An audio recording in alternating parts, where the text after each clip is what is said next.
All right, welcome back to the Bourbon City Tackle podcast. We got a special guest on this week, Mr. Raymer. Thanks for having me. Special is very loose. Do you have a nickname you want to go by? I mean, we got a nickname. We got TG, we got Snagmaster, Raymer. I can't compete with those. Let's just stick with the normals. I mean, basic. we got two cows down there, and the video may not show it, but these guys are squeezed in there because we only got one mic for right now. We look like a couple guys trying to hump a football right now. Yeah. As we're setting all this up, I'm like, man, like adult film stars. Like, how do they perform with all the lights and try to get everything going? But hey, that's a talent. Yeah. I mean, I'm not going to say I have some experience there, but you're doing good so far. You're handling the pressure, right? Yeah. So let's continue to perform. But hey, as every podcast, we always start with a bourbon review. This week's bourbon review posted on our website is Henry McKenna, 10-year, one of our favorites. I'm not going to say one of my favorites every time, but I'm literally going down the list of the bourbons in the order that I like them, so sorry for that. Kyle got a good, or Snagmaster, rather, you got a special glass there. Yeah, I'm on a journey here, folks. I'm trying to improve my bourbon tasting capabilities. I mentioned on last episode of our podcast, a special glass, right? And so we've got one of those for your viewing pleasure if you're watching this on YouTube. Essentially, the idea is when you taste the bourbon, the special glass drives that smell right up your nose, and it really helps you with. How does that work with the ice cubes in there? I don't know, man. But here's the deal: I've had a long day. I just want a little coldness to my bourbon. I like to add, a couple fingers of water to mine. But you get a good smell of city water. County water. County water. I got a little extra in here, some E. coli, mixed in. Water boy be happy. That's why I'm mixing it. The alcohol kills everything, right? So we're going to show you the Kentucky Chew one more time for those of you who didn't see it on the last episode of the podcast. If you're not doing the Kentucky Chew, I would say then F you, but because that rhymes and it sounds cool. But here we go. Let's try it out. Let's hear what we think.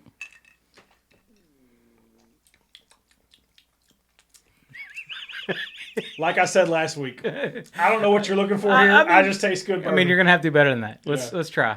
Okay, hold on. Here we go. He's one more try away from needing another pour. I taste vanilla. I'll tell you that. I taste a little bit of caramel. Okay. And I taste a hell of a lot of bourbon. That's what I taste. All right. It tastes good. Yeah. Work in progress. So last podcast talked a lot about some trips to Guntersville. Had some funny stories to share. Yeah, I'm heading down next month, baby. Can't wait. Yeah. You headed back down to the Big G? I am. I'm staying at Nathan's Lodging over in Mud Creek. Yeah. Not the finest place, but they have the boat garage. Can't wait. Dude, that's a good setup. I really like it. Yeah. Have you ever been to Nathan's? I have not. Well, where did we stay? Is that where we stayed at that time for the Bluegrass Classic? No. We stayed down by the waterfront. I think we did. Yeah. Yeah. And then we stayed with one of DNL's places, but Nathan's is like kind of closer to the dam. Yeah. And they got this real cool setup. So it's kind of like a bunch of sheet metal buildings, and it has a garage where you back your boat in, and nice. then right almost connected to your garage has like a real basic hotel room, and the rates are amazing, right? I'm staying for like 4 days, and all in it's going to be like $360 for the two of us. Nice. Who you going with? Zach. Okay. My tournament partner. We got Lonnie Cochran for the first day. Going to go out with a guide. Nice. And then going to try to hopefully put us on some patterns, then we're going to figure it out from there. So. Yeah, I mean that's a great place. Like and they do cash and like it's super laid back. You give the lady a call. Yeah, I got a funny story about that. So I called the lady. I was at work the other day, and I was on my lunch break. And Sure. Yeah, okay. Well, that's lie. On lunch break. Yeah, that's lie number one. Yeah. So I called this lady, and she's like, "Hello," and I'm like, "Yes, ma'am. I'd like to book a room, please." And she's like, "Well, hold on. I got to get back to my book," and proceeded to like hear her huffing and puffing for what sounded like a mile. She gets back and she's like, I'm sorry. Bless her. I was cleaning one of my rooms. Yeah, he interrupted her smoke break. She's out there puffing on a Marlboro Red. But I just got off the phone and I said, you know what? I love Alabama people. Like, they're my people. She is the I love nicest it. lady. Oh, 100%. Like, and the barbecue. If you had the barbecue right there by the ramp, delicious. it is pretty solid. But so. no, looking forward to it. Happy to have Mr. Raymer on the podcast. I do have an official nickname for him. We're going to call him the Prodigy. All right? The child prodigy. Yeah. So, yeah, the reason we have you on a podcast, like, we've come to learn to know each other from bluegrass. Like, we fished a little bit together in South Louisville. But what I thought a lot of people would like to hear is, you know, unlike me, like, I started tournament fishing 5-6 years ago, 7 years ago now, probably. I'm going to keep that number low so it sounds better if I do well. That's slide number 2 of the podcast. But, I mean, I'm relatively new to it. I mean, how long have you been fishing? Geez, you make me show my age, because then when you actually get doing the numbers, like, I think I fished my first tournament out at Doe Valley, which we've all fished out there. Yeah. Great starter, like, maybe like 7th grade. So how old are you in 7th grade? It depends on how dumb you are. Well, Meade County education. Tyler was probably 17, you know? It's Meade County education. They'll roll anybody through there. So. Yeah, I don't count my ages by grades. It's based on how far away. I mean, but so 7th grade, you started fishing Doe Valley. You guys live out there? We did. Yeah. That's where moved from Texas. Kind of started. First lake I ever fished was Lake Houston, which is the mud pit. Not many fish in there at all. And then when we moved back to Kentucky, that's when we moved to Doe Valley, and that's when I kind of started getting into it. Yeah, out of a pontoon boat, John boat. No, my dad had a tracker. Nice. 9.9. Nice. Caught Nice. more big ones out of an aluminum boat, 9.9. So, like, that's the cool part, that you don't have to have And all these boats now. for those people that don't know, Doe Valley is, I don't know, what, 300-400 acres, maybe a little bit bigger? Something like that, yeah. Yeah, and it's basically right before you get to Brandenburg. Yep. You know, when you're going down 1638. So on the Ohio River, kind of between Louisville and Brandenburg, but like right before you get to basically Brandenburg proper, I would say. Yeah. And it's got some bigs in it. It is. It's a private lake, so Yeah. that kind of helps keep some of the fishing pressure down Yeah. to allow it to have that chance. Yeah, you ever jack any big ones in there?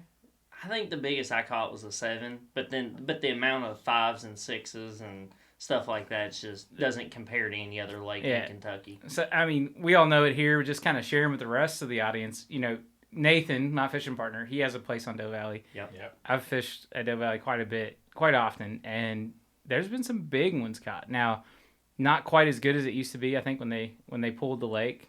That's what I hear. This, always the stories of, oh, well, you should have been here 10 years ago and the fishing was awesome. But every time we've ever been out there, it's still It's tough. You see the difference of a private lake versus a public lake. It's a super finicky lake. Like, at least my experience is you either catch like 1 or 2 really big ones, maybe 5 or 6 really big ones, but it's not somewhere you go and you catch a bunch of numbers of keepers. Like I'd agree. It's kind of a big bite lake. But I've had some cool experiences out there. I mean, I think the best one, I'm going to shout out Nathan here, so he'll like this part. I think the best 3-fish bag in the summer he's ever had was just over 18 pounds. That's unreal. That's pretty And solid. that's beer drinking, middle of the summer, July, like dog days of summer. Yeah, the best, because we moved out of Doe Valley about the time you all started fishing. And I think the best one we had was like 13 and a half, 14 pounds one night. And it was same thing. By the time we weighed in, we were 20 beers deep and just a great time on a Friday night. They mean water. Yeah, I mean, there may be a few beer cans in that boat. Yeah, I don't get to fish Doe Valley enough. I do think it's the crystal jewel of Brandenburg, not to be confused with meth, which is another fun activity out there. That's Painville, not Brandenburg. Yeah, Painville, Battletown, way out there. My bad. Yeah. But no, it's a pretty lake. It's a good time. We usually go out there. I've been out there a few times for the fireworks show when Nathan invites us. It's always a good time. I like how they control the motors, the size motor on the lake. Have they always done that even when you were a kid? Ever since I've been around. Nice. Don't you want to just like take your bass boat out there one time and just 100%. rip on it? You get it up on pad, you're at the other end. I'm so. pretty sure the security guards would be waiting for you before you got back to the ramp. Absolutely. Like, you couldn't make it to the other end and back. Yeah. Actually, one of the former podcasts, you talked about catching bedfish. Yeah. That's what I thought. That's what she thought. Your watch. That's Just what not Siri for- thought, yeah. So we talked about you wanting to learn how to catch bedfish. I had one of the best bed fishing days I've ever had at Doe Valley this spring. I don't know what happened, if the stars aligned, if the moon phased it, whatever, but there were big uns everywhere. I mean, if you went down a 100-yard stretch, you would see 4 or 5 over 4.5 to 5 pounds, and an occasional 6. Now, getting on the bite was a different story, but I When think was it? April. Was it late April? Yeah. Because I always felt like Doe Valley's a week to 2 weeks behind every other lake. It was actually early. There was a big push like early in April, and we saw them up staging and cruising and stuff. Mm-hmm. But the bed activity lasted like over a month, and I mean there was a couple of days. You know, I hate to catch bedfish, because you don't want to ruin the spawn. So you release them right back as soon as you get them out of the water. But it's something I wanted to learn.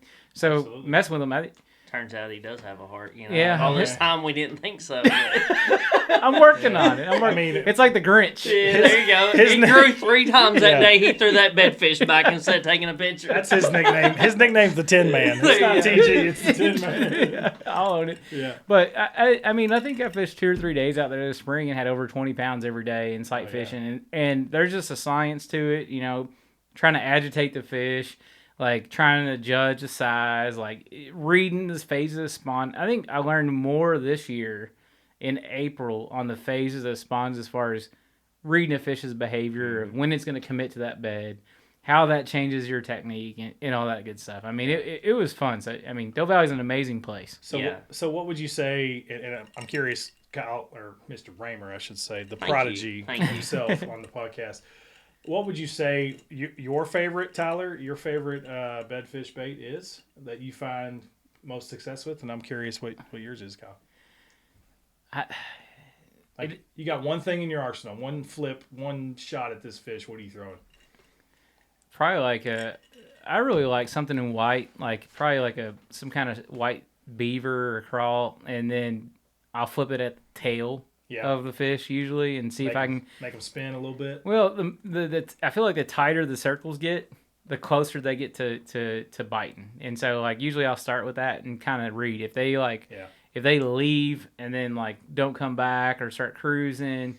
Then, like, maybe I'll change the approach, maybe try to be further away. I don't know about you, but when some dude gets around my tail, I get mad too. I'm just saying. What about you? What's your favorite bed fishing bait? So mine's probably like a little bit. How many viewers y'all got? It's like 150 right Yeah, now, right. right? We're keeping- Before we we're get keeping this fucking low. too much. You don't have to give us Right.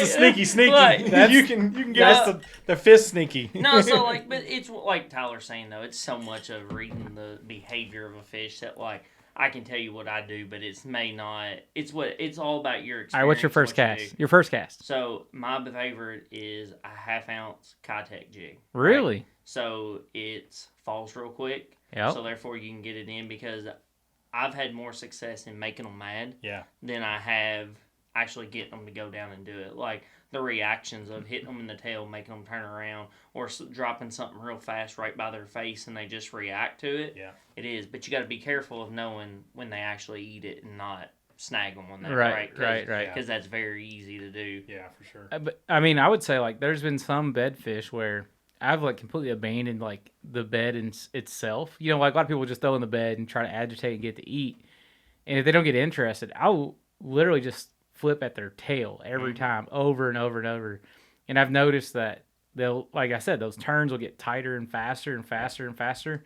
And then when they're like almost immediate in a really tight circle, Yep. then I flip in the middle of the bed, and it seems like it works. That's been my biggest success. Like you see a lot of people pros that'll just flip in there and then back off and just wait Yep. until something happens. and then do that I haven't rod done pop it. thing where they're just bouncing it. Yeah. Yeah, and I think that works a lot more on beds like in Florida, right, where the landscape's a lot flatter, and Yep. when you're shaking it, it's not moving. In Kentucky, a lot of the banks are so steep that you shake it, and then all of a sudden you fall out of the bed. Right. So And it's a fine line too, right? Moving it too much or just getting its interest and Correct. colors and everything else. yeah, It's crazy to me. Like my mind boggles. I get intimidated by bed fishing because I'm always worried about like does the fish see me? Does it see the boat? Is my boat too close? Where should I have placement? let alone like what am I throwing? They make medicine for anxiety. I mean, Henry McKenna we are gonna really have to refill that thing. He's getting low on it. You know, my glass gets empty every podcast, and Tyler is a terrible host because not once has it been refilled. That's he stopped chewing though, right? Like he just starts guzzling. He's not doing the Kentucky Chew anymore. I just taste bourbon, boys. But so Doe Valley bed fishing. So you started fishing Doe Valley. Then what happened next? Like where'd you go from there? So to start my whole tournament, first tournament's out there, and then my dad and I started fishing. I think they got Friday nighters, Saturday mornings, once a month, I believe, if I remember correctly. So, and then my mom found an ad in the paper of the junior program. So, the junior program for Kentucky, and she's like, we got to get Kyle involved in this. Nice. And so, that's probably somewhere. So, how when you live on Doe Valley, how many days a week you fishing then? Because if your mom's calling it out, you're probably hooked. Yeah, right. Like, I'm wanting to fish every day. Go down to the dock, because we were within walking distance of the lake. Go down there, fish, do it. Any tournament we could get in, I was like, my dad's fishing partner kind of got kicked to the wayside, right? Like, yeah. I want to go. So then we started that probably 8th grade-ish, started traveling, doing that stuff, and that's where I met a lot of good people in the state. The junior program? Weber. Is that the KBN junior program? That's what it was then. Okay. It's grown so much more It's still going now. Yeah, it's grown so much then. One of those, like, looking back, like, I wish they had that when I was, is that the magnitude it is now is not exactly what it was when we were doing it, right? I mean, how many boats y'all draw in a tournament back then? 20 was a good turnout. And compare that to the, I support young people fishing, right? But I'm not going to lie, I dread fishing a tournament when there's a high school tournament going on because it's so big. The sport's growing exponentially. I'm excited that people the younger generation's excited. They're gonna keep the sport going, but it's blowing up. So like, if I owned a bait company, I would want the sport to keep growing too, right? Like buy more stuff. Like let's do it. All you high school anglers out there, BourbonCityTackle.com. Yeah, right. exactly. So you fished the KBN as a junior, right? Correct, and went through that. And, it's just cool looking back at the people we met, the friends we take. And we'll get to it, but, like, it's wild the people I fished against in the stage they're on now, right? Like, the person we were competing against every weekend was Bradley Roy. Oh, wow. And now he's out of Major League fishing. Yeah. Successful, was Bassmaster, successful. Great guy. Yeah. I mean, he's down in Lancaster, Kentucky, and the people you meet. And, like, I don't keep up with him as much. Greg Weber and some other people still do to this day. So then that kind of and his dad owns Anglers Outpost right there. Yeah, correct. Or part owner. Had a little bit of success in that. So you went through a couple of Junior World Championships and actually went and won the FLW one year.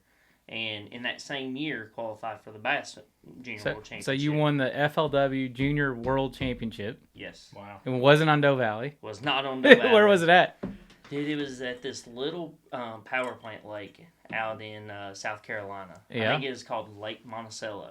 But now that you say it, though, it was a 400 or 500 acre lake. Very small. So it played to your strengths. It played to my strengths, kind of knowing the smaller lakes and kind of how they set up on that aspect. How many kids youth were fishing that one? By the time you made it to the qualifying process, there's one from every state, I believe, if I can remember that correctly. Because there was just different stages of, some was a divisional, some wasn't. But I believe there was 50-something kids there. And you won it. And I won it. Wow. So you had to qualify to get there, too. Correct. Dude, what were we doing in high school? I was eating. I don't know. You were choke slamming people and pretending to play basketball. I was playing football and basketball. And playing the flute. Playing in band. Shout out to my bandmates back in the day. So what happens at band camp then? Can you tell us that? Honestly, it's not as fun as you think. You march a lot. It's hotter than hell. Nothing fun. Nothing like you've seen on like American What'd you play? Pie. The trombone? I played every brass instrument except for the French horn, and I was pretty damn good. Too. Yeah. I also played basketball and football. Could you play taps? I could play taps. Yeah, I could still play taps. Taps is easy. Yeah. So when I heard what he was doing, what were you doing then? Dude, I was early stages of high school, working 2 jobs and playing golf. I was a big golfer in high school. Yeah, I played on the high school. He was also a nerd. He was the dude that we would knock his books out of his hand when he walked down his. I'm just kidding. I did not do that. And if I did, I picked him up. He felt so sorry. I did. Felt so I got sorry. a big heart. Yeah. So FLW World Championship. You went. Is it World Champion or U.S. Champion? What is that? I think they called it Junior World Championship. Wow. That's So- badass. Anybody we would know in that one? So not necessarily in that one, Yeah. but I qualified for the Bass Junior World Championship the same year. Okay. Right. So where was that one at? That one was once again another 500-acre lake in Kansas, and I believe it was Lake Milford is Yeah. where it was, and that one was narrowed down to where you was only fishing against 6 people.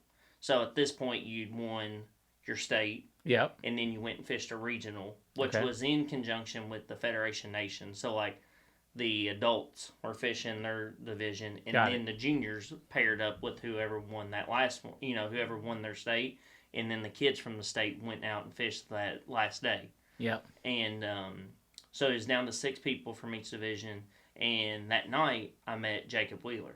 Right, like he came up and was talking to us, and he's like, "Did you At the just Bass win?" National. At Yeah. the Bass one, and Yeah. we were talking and struck up a friendship that still exists to this day. That's fun. Yeah.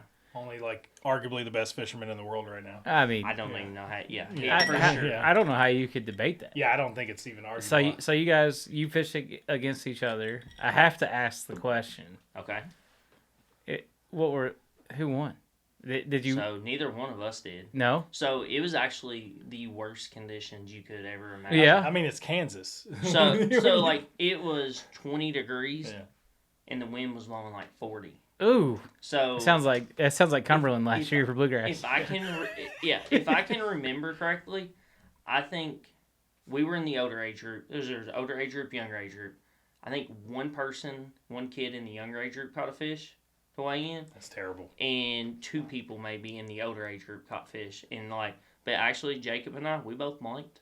Really? Yep. Yeah, I don't. So it was a misery relationship. Y'all were like, But man, who- we both. Who looks at the schedule and goes, "Hey, y'all, we're gonna catch them good. Like, let's go to Kansas." Right. You know what I mean? Like, Yeah, what we are you need it. doing? I don't know if Susie's got some pull there, but if there's any KBN. She did not set us up for Yeah, success let's if not- she did. yeah. 20 degrees, Kansas. I mean, it sounds like it was the middle of winter, just about. Yeah. Yeah.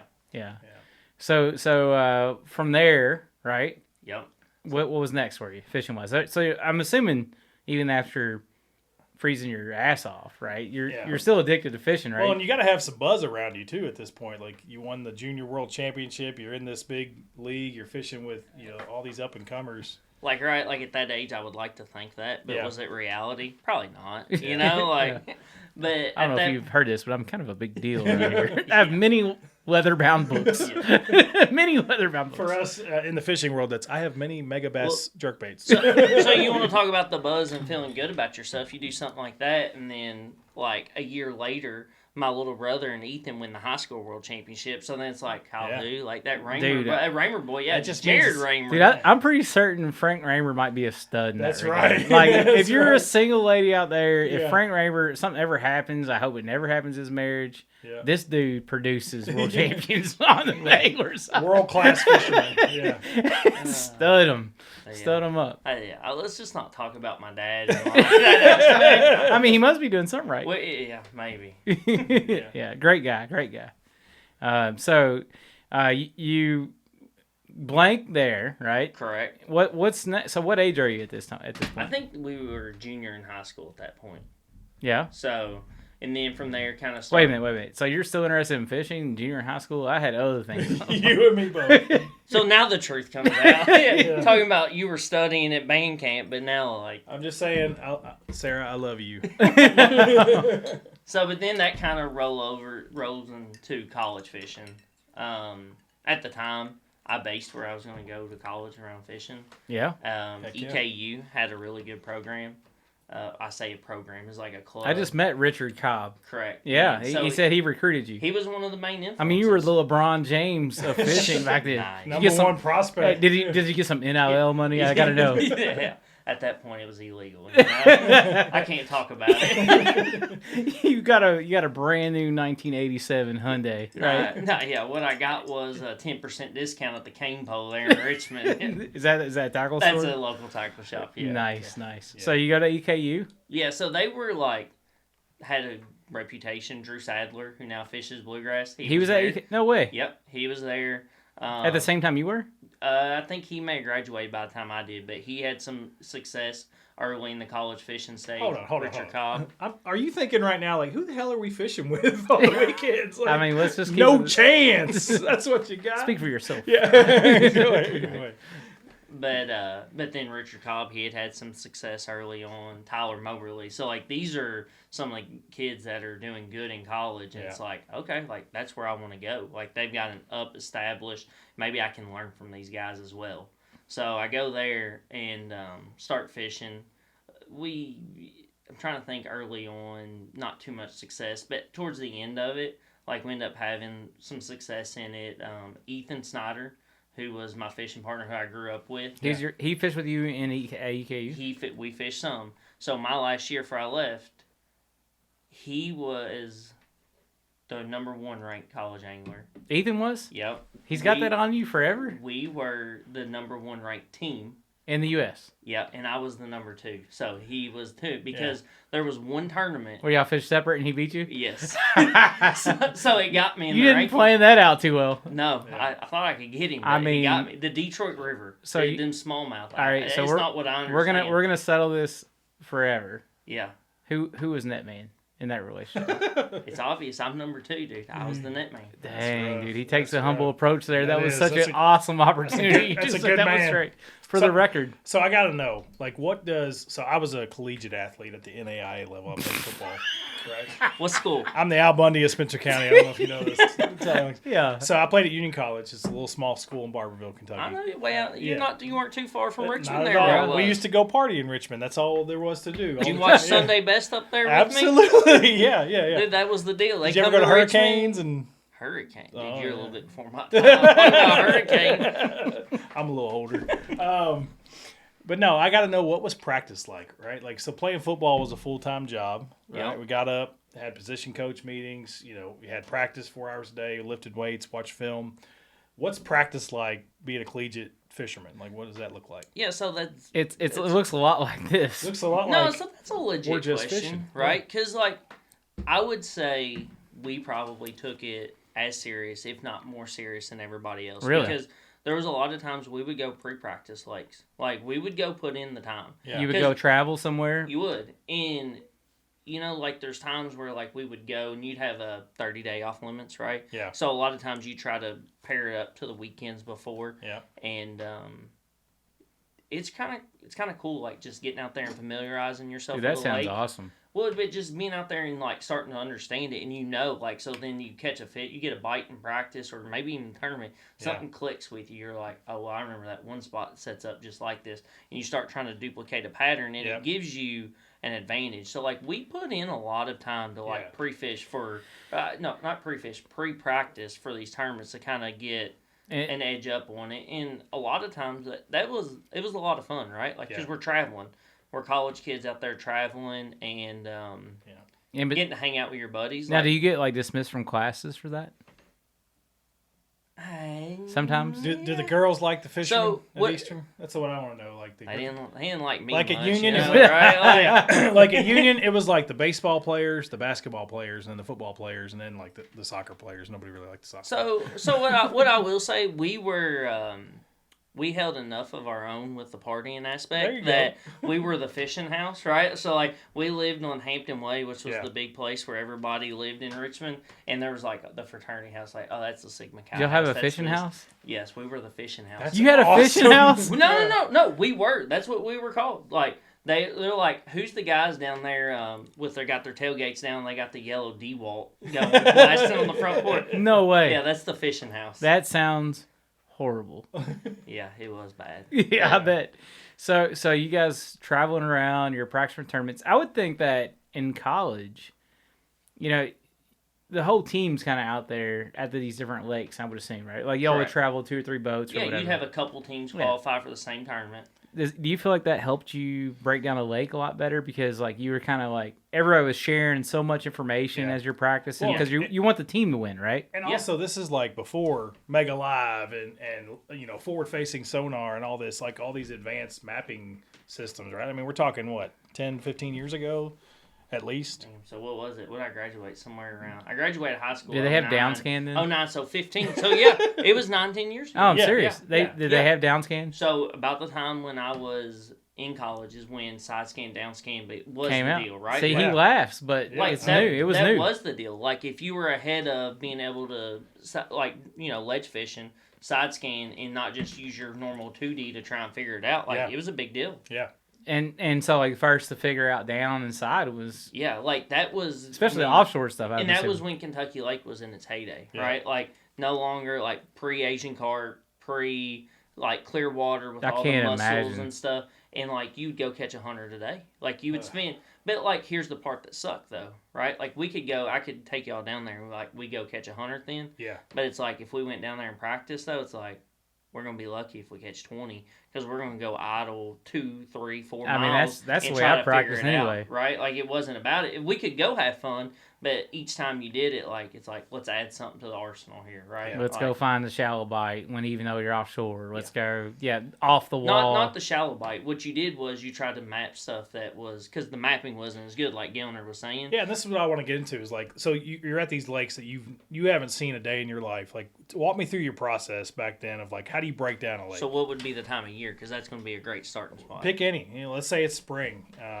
Early spring. So like if it's the spring, like whenever you do it, you're going to identify clean water, dirty water, go from there. But a lot of times in the spring, like if you're on a sight fishing lake, you're going to want to stay in the clear water. Yeah. We didn't have the mag drafts then, but you had like a 316 swim bait or something like that that would pull the spawners up. Yep. And you kind of use that, a wacky worm, like your traditional stuff like that. Yeah. But a lot of it is, I found success just relating to the lakes I knew, right? Like, Really? if you back the boat in and you're like, man, this kind of sets up like a Kentucky lake. So- what would I do? Like, that's your starting point. Yeah. I'd venture to say that of like the circle of group of friends that we have, and probably a lot of our listeners, not everyone gets the opportunity to go out of town and fish new lakes. Yeah. It's one of the things I've talked to you about of being something I want to go and learn and do. Mhm.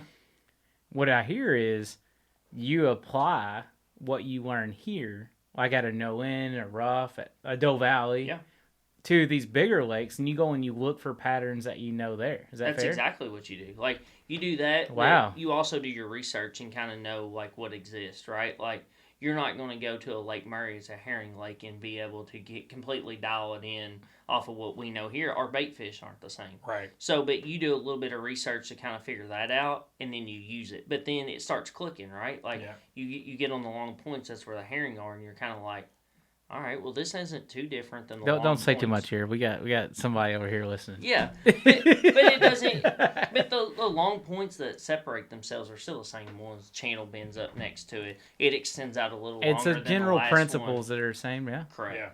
Now, do you feel like there's certain baits that play at certain lakes, that like lures? Because like that's kind of where I feel like the hocus pocus starts to come in, right? Yeah, regionally, it makes a big difference. You think so? Yeah, for sure, because your crawls are going to change, Okay. your water clarity, the landscape of the lake, and like how that applies. If there's grass, if there's not, so like different baits just shine in different places. All right, so switching gears here, I would say that I know the Ramers for their ability to fish and do some other things. I would assume that you've built up your capabilities like during college. Is there a best story or a favorite story you'd want to share with the group? Favorite story, so Like there's a good one, right? So, So- college age. Let's keep it kind of All fun. right, okay, so Favorite college fishing story. So you want to talk about Frank Raymer and all the The man, champions Frank he the breeds, Tank, right? The myth. the myth, the legend. But I'm just gonna say that what that son of a bitch does though is he has held us to all not drink till we're 21, right? Yeah. Like all of his sons, Okay. all 3 of us made So it. you didn't drink till you're 21. Didn't drink till I was 21. All right. My birthday's in February, so my first spring break of being able to drink, and not legally and like morally, right? Yeah. But we're down at Gunnersville and we're staying. At this Oh, cabin. another G-Bill story. It's Big G, legendary. baby. Yeah, that's where all the good stuff happens. This is where all the livers and pancreas. That's right. And so we're sitting there and we're putting back bush light after bush light after bush light. And, it's March. Swim bait bites pretty good. Hold on. So you just got to where you can drink. Yeah. and you chose Busch Light. Oh yeah, it's all you're we a could hell of a afford. guy. It's all we could afford. Yeah, your first. Wait a second. Wait. I mean, you didn't spit that out. Yeah, like, let's hold on here. I feel like we sped past Hey, that. whoa, before y'all get too far and we're in friendships, that's what I drink now. So just be careful what you say. I respect it. I mean, I've drank a couple Busch Lights. I've had a few as well. Yeah. Busch So- Latte. But we're down there in March, right? Yep. And A-Rig's still pretty fresh. Yeah. I mean, big deal. So we're preparing. We're drinking Busch Light, preparing our swim baits with our A-Rigs. Got some super glue. Yeah. We done finished the 30-pack. And I've got quite a bit of hair on my body. It's just You're- God, it's just the way God made I think me. you just didn't shave yesterday. Right? Yeah. Like, I've been growing this since November 1st. Like, I'm still on no shave Little November. baby-faced It's all, Tin Man. comes in all patchy like that, all naturally. All white trashy is more like it. It's Joe Dirt. Yeah, I got Joe Dirt Yeah. jeans. All right, so yeah. And somehow they thought it was a good idea. And I let it happen. You know, I don't know. But they glued the Busch Light the leftover case, flattened it out, Yeah. and glued it to my back. And all your hair Yes. with super glue. Yes, Oh. with super glue. Ooh. So, and then they take and just about a minute later and rip it off. Ooh. Luckily, no Ooh, skin. No skin. Kelly Clarkson. Yeah, so no skin came off with it, and I was like rolling, like this hurt so bad, and I thought it was done, right? No.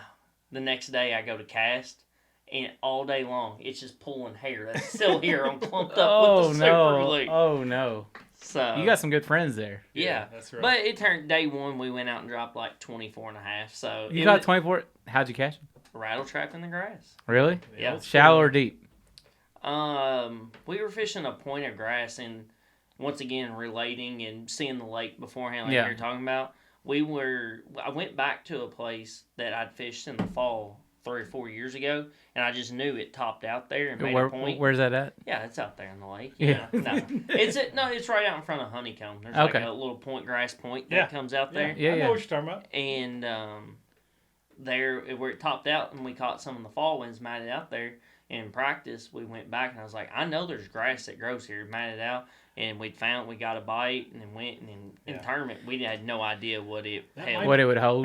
Yeah. And back then I would say like eelgrass has pretty much run the lake over now. But back in the day, if I understand it right, like the gunner's little thing was like finding the eelgrass. So is Yeah. this eelgrass? Dude, I can't even. Can't remember. Yeah, I let them rip Busch Light off me with. I don't recall. You're just happy to be out there. Yeah. right? You know, that's probably the same spot where you broke my Mega Live. Remember when you dropped the trolling motor? I don't remember what you're Oh, talking oh, about. yeah. I know you don't. I You don't still re- owe me for that, by the way. remember. Guy sets a trolling motor on my Mega Live cable, snips it, and he's What like, kind of? well, this piece of shit wiring Dude, job. Speaking of snip, how many kids you got? Is it Yeah. time? Is Yeah. it time? Yeah, let's It's snip, coming. let's It's snip some coming. other things. All right, so kind of wrapping up. If you were to say like one thing, like you said, you've had a lot more experience than I do. I mean, I'll just call it what it is. Both of us combined, to be honest. Yeah. I That's mean, fair. like I wish I could go back in time Yeah. and fish in high school. I mean, I love fishing now. It's like what I'm passionate about. I mean, look, Bourbon City Tackle, the tackle store. Now we're doing a podcast. Yeah. It's all because it's what I'm excited and passionate about. Wish I could go back in time. But if you had one thing Mm-hmm. that you would say most sort of passive, I'm not going to call them amateurs because that makes the group too big, like your average tournament angler, Mm-hmm. right?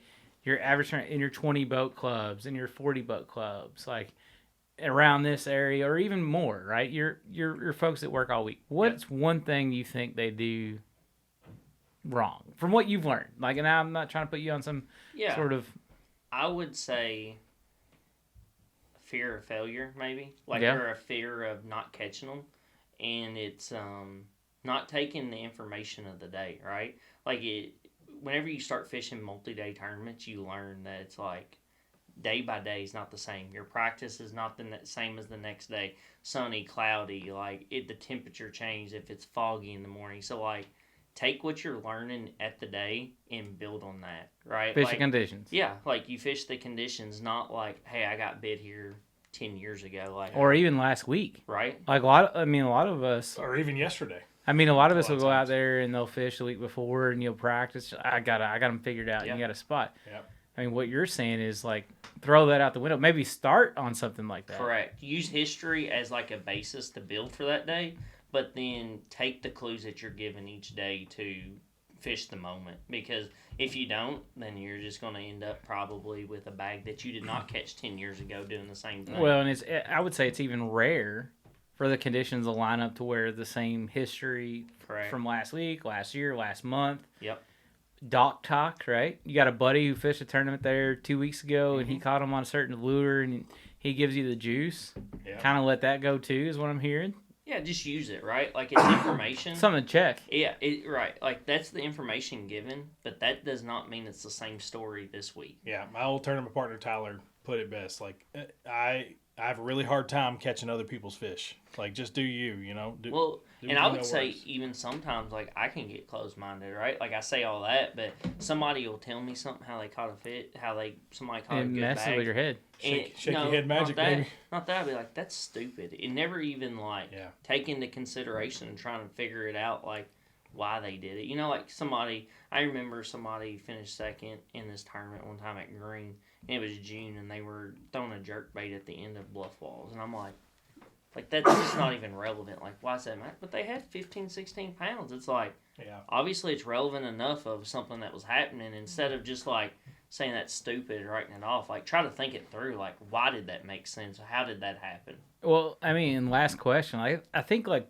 pressure plays into all of this, right? I mean, the more pressure there's out there, the more off the wall, oddball stuff could play. I mean, I think as anglers, like we all have our circles of friends, and we hear things, and we kind of like, know the same things, or maybe like have shared a little bit of information, right? And we kind of have a preconceived notion of how tournaments can play out. Then you have this one guy show up in a John boat, or something, or a fishing ski, or their bass boat. Maybe they fish a couple times a year, and they jump in a tournament, and they smack them.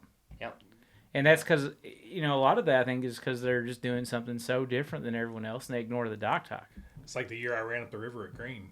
And when I got back, you guys were like, Dude, you had like 12 pounds. I know, but we won.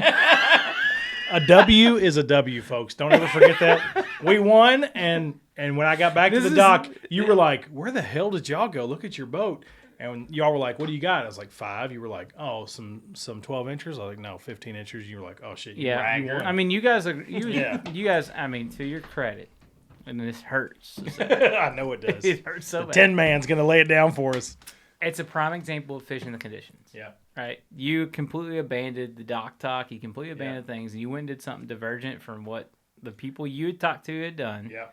And it was late afternoon, and it worked out. Now, I'm not going to say your bag was respectable in the grand scheme of things. It was for that time of year. Dude, this and is in a that tournament. backhanded compliment, right? I will say this. Like, you won? But don't be proud of that. This is me being nice. Just throw that plaque away when you get home. Yeah. I will say this. I'll take credit for the decision, but my partner caught those fish. I was definitely the net man that day. So. But like, not to complicate it too much, but then you get into, like, when you are trying to stick something out that was working, like, is it timing? Yeah. And, like, making those decisions, that's just time on the water that you got to do to be like, man, it's just not happening. They're not set up. I need to go try something different. Yep. I got to blow this plan up, and let's just start over.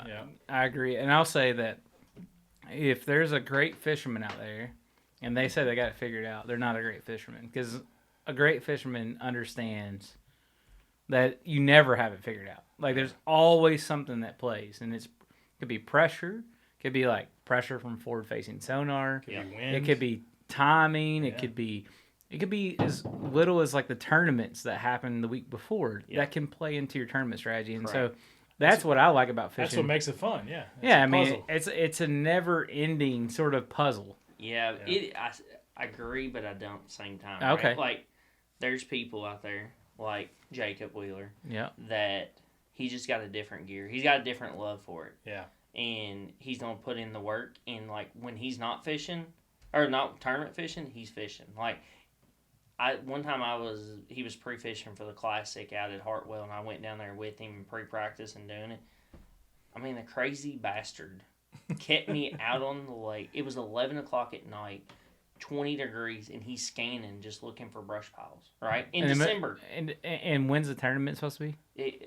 Yeah, like the tournament was 2 months, 3 months, I can't remember. Later, But yeah, but it was the middle of winter. and it's 11. It's dark, right? I mean, pitch dark. I'm like, dude, the truck's right there. Can you not just at least give me the keys? So you're freezing your ass off. Dude, yeah, like sitting it's in funny. the bottom of the boat. It's funny to me you bring that up because I saw something today that said if you just spend 18 minutes a day on whatever you're working on to get better at, you'll be better than 95% of people in that endeavor. But so yeah. So time investment. You're saying that you and Jacob, I guess, like you travel together or something. So after college, I did the co-angler stuff with FLW at the time. MLF's bought them out since then. Yeah. I don't even know if that's a thing anymore. They do the Toyota series, but it's a branch off of MLF. So I traveled with my buddy John Hunter, who's pro as well, fishing out there on the Major League Fishing, and him and I traveled from Kentucky, but I actually practiced with Jacob From your relationship in the junior. Correct. Okay. Yeah, awesome. we kept up in. You're like, hey, dude, I'll jump in the boat with you and help you out with some gas. Well, not even that. That was the thing back then, right? Like an angler would find a co-angler that would practice with him, and a lot of times he'd be like, "Here, can you throw this or do this?" And really? Try to work as a team to figure things out. Makes sense. Yeah. And so that was just a year just learning a lot, taking it in. But you learn that, like, what they do necessarily isn't that special or doesn't seem special in the time, but the decisions and the experience that they have to make the adjustments, to just change on a dime, and it's like, and knowing what to do, when to do, it's different. Yeah. So Jacob is smashing it now. I mean, I don't know if you saw the first ML. Did you see the results today? You had like a 48-pound lead on third, right? I heard about it. Day one? Yeah. I mean, for the last 4 years. First fish was an 8-pound. I mean, he's been the GOAT for the last 4 years. Like, I'm not argue that. I'm not putting him up against KVD. That's a whole different discussion. Correct. And argument. He's on his way though. He's on his way, but the time's not there, right? Like KVD did it for years. Yeah, he had longevity. People don't know about now as much. KVD changed fishing. Correct. I mean, he brought power fishing to tournaments. Not even that, the offshore fishing. Like, I know you all probably weren't in as much, but like he kind of the one who exposed the ledge fishing TVA stuff, and like more than that, the deep cranking aspect of it. That now is like in everybody's arsenal. Right. But like the burning and don't stop. It used to be when I first did it, you want to get it down there and just kind of line, maybe drag it.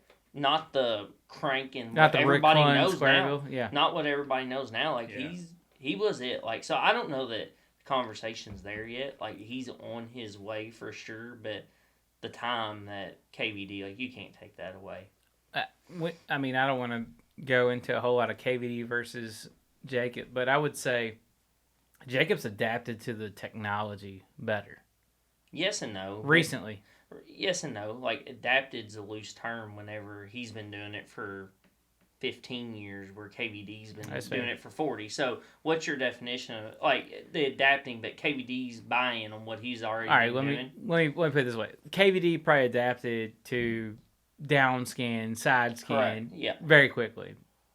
The microcosm of that, or sort of the repeat of that, is Jacob's probably... That's a big word for a fishing podcast. I don't know what it meant. I mean, neither. Yes. What I'm saying we'll post the definition on the video. Jacob's done the same thing with forward facing, I would say. Right. I mean, I've watched a lot of his videos.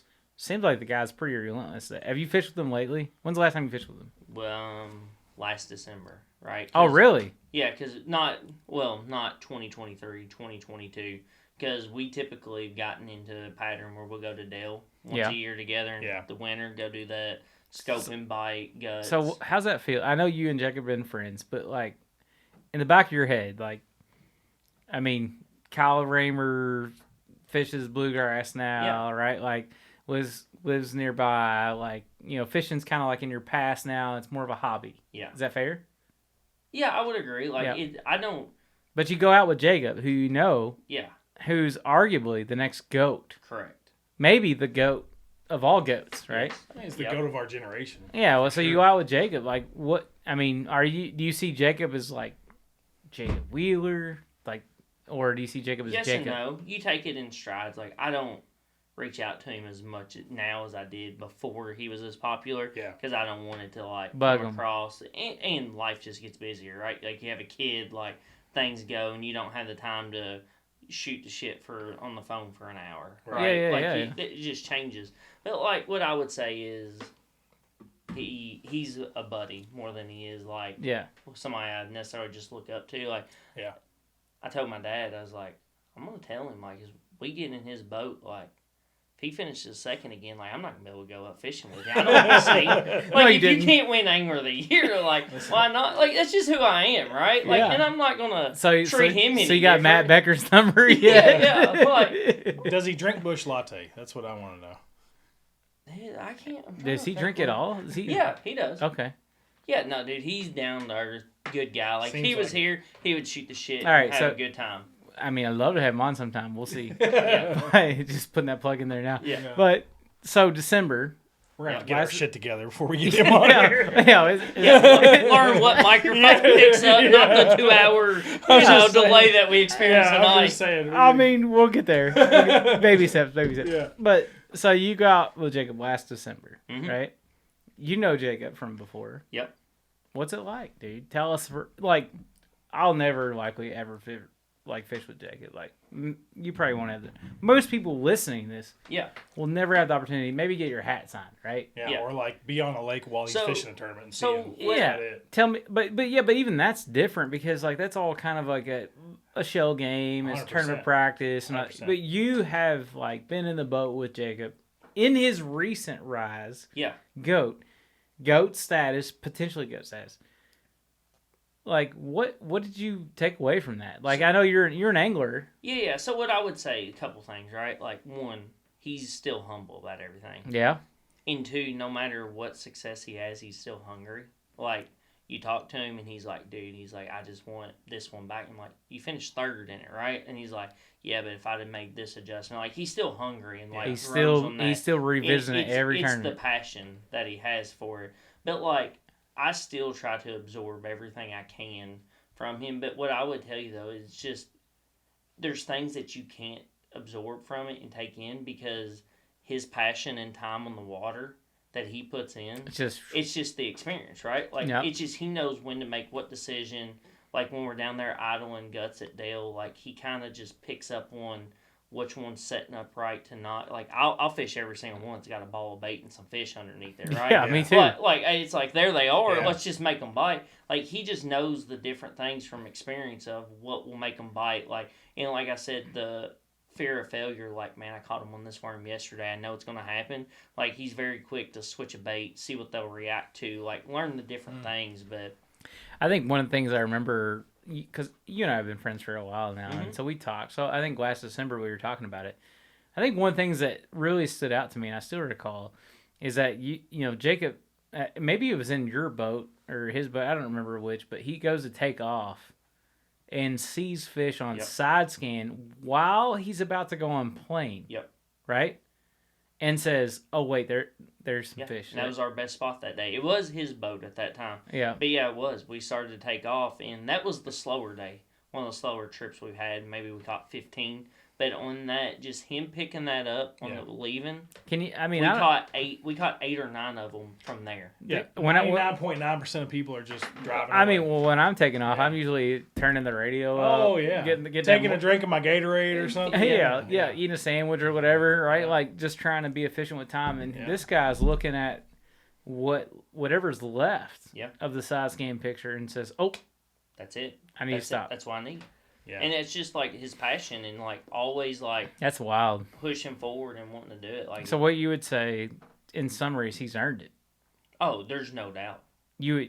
I would be willing to put last dollar. You would never say Jacob's lucky. I mean, dude, fishing's always got some form of luck. Yeah, but what I would say is he's earned it. He's earned it. There's Yeah. I would put my bottom dollar. It says there ain't nobody out there that's gonna outwork him. I say we tag him in this video, Jacob. We'd love to have you on. You're welcome anytime. We'll get our shit together. Yeah, we'll get our shit together. It won't take us 2 hours. That's but right. So I was just like this bypass, right? No, like the means to get somebody better on. You're the prodigy. It's like when you go up to The gate. It's when you go up to a bunch of girls at the Listen, bar, buddy, and there's that one girl, and then there's like She's like the uglier girl that gets you to the hot that's girl. actually approachable. The one that's approachable. So my nickname is the approachable one. Yeah. it's a cute girl, but Listen, you're my Jacob Wheeler, okay? That's all I feel about. but I feel bad for you, buddy. Yeah. but like, hey, thanks for joining us. I mean, Absolutely. I had a lot of fun today. I know, podcast's a little different, so appreciate you taking the time out of your busy week to come over and join us and talk about fishing. Yeah. I learned a whole bunch from this podcast. Absolutely. Yeah. I appreciate you sharing some tips in your story. For the listeners out there, we're going to have a lot of guests this year, so be sure to tune in. Check out the website, bourboncitytackle.com. All new inventory up this week. Dude, inventory on the way, and my wife will tell you all about how much it costs. We're going to have to shoot some footage on the Tennessee Fishing Expo that we just got back from as well. So. Yeah, the Knoxville, that was a big time. And last note here, big drop coming this week. Tournament rewards program, got that kind of wrapped up. So got my Kyle's here to take a look at we're gonna have to do the last minute revisions and get that thing published. But it's gonna cost you another beer or bourbon, so something. Real quick, I know we're at almost an hour. Who cares? But talk about what that looks like, real quick. 30 seconds or less. Yeah. So at Bourbon City Tackle, like as I started this, it was like from a place of passion and like what I really want to do. Not everybody can afford a brand new boat every 2 years. Like boats are expensive. They're stupid expensive, right? Yeah, I don't know what that's like at all. Whatever.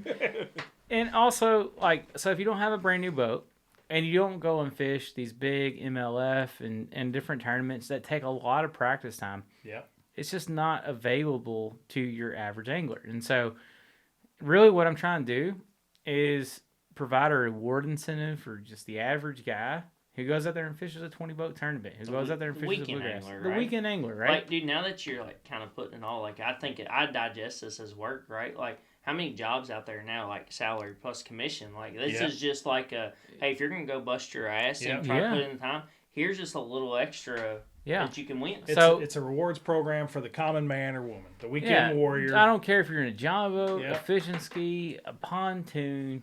Like, the idea is I'm trying to, in Bourbon City Tackles, trying to provide a way for you to cash in on some reward incentives. Maybe not quite the scale that the pros get or the boats get, but we're working our way towards that. Yeah. And so, subscribe to this program, sign up for a membership, and we will, sponsor and sort of, work together to give you some tournament incentives that cover you for all the different things you may cover. Yeah. Or at least the majority of the ones that are at least decent size and bigger. And then as that takes off, who knows what comes in 2025. But excited to get it started. Yeah, little I haven't nervous. seen that anywhere either. So it sounds like a first to me. To be honest, I'm a little nervous about it. I mean, I hope you guys win, but at the same time, I hope you guys participate. Yeah. Being an angler myself, that's something I wanted to see, and I'm excited to bring that to you guys. So, but yeah, it's been a great time. Yeah, Enjoy thanks for coming on. Yeah, thanks for having me. I mean, other than the microphones, the cameras, and this light, it's just like we're drinking beer, having a conversation. Right. It's a normal night. Exactly. This is drinking bourbon, drinking beer with some headphones on. This is what we do. Last time I had headphones on, I think I was in high school playing Halo, but whatever. It's the same thing. Similar setup to get this working. All right. Thanks for joining us on this week's podcast. Follow us, subscribe. Looking forward to the next. BourbonCityTackle.com. Bourbon City Tackle. Buy our tackle. That's right. I got more and more coming. All right. See you soon.